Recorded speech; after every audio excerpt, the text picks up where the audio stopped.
Okay, so there's been a lot of comments on my last few videos bringing up the point that European food is typically cheaper than food in America, and how they can make menu prices work while still paying servers a solid hourly wage, despite Europe generally having a high cost of living, so I wanted to dig into why that is. The very simple answer is they can do this because they generally have the opposite position we do. Our food and ingredients we buy in this country are very expensive while we have lower labor costs. Throughout Europe, food is very cheap to buy, so they can have higher labor costs and still make the necessary profits. As for why it's so much cheaper, well, there's a few reasons. The first is size. When people talk about Europe, they typically mean the European Union, which has a population of 114 million more people than the US in an area that is half the size of the US. So just for scale alone and the cost of what it takes to get a product from one end of the country to the other, that's a huge difference. Second, there are far more small producers of meat and produce in Europe versus the US. Here we have fewer producers that are much larger. The result is that there is far more competitive pricing in Europe. Third, European governments typically subsidize fresh, wholesome food production. This takes a back seat in the US as our government focuses on big farm production. Things like sugar, wheat, flour, corn,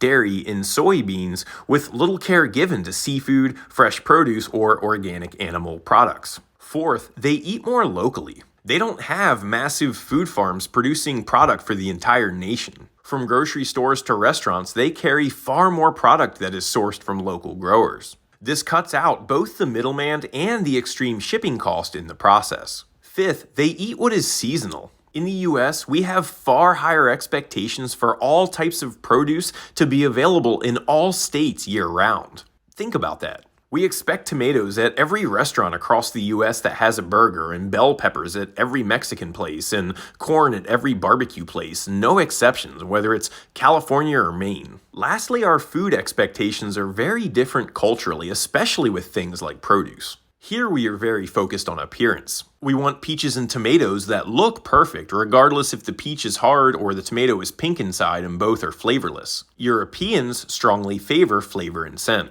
They'll buy imperfect looking produce all day based on those factors, whereas here food producers throw all that stuff out because Americans just won't buy it. So culturally, we're very different in many ways that end up affecting prices. At the end of the day though, the fact still remains, if their food costs went up, they would have to raise menu prices, and if our labor costs go up to pay servers more, we have to raise our menu prices too.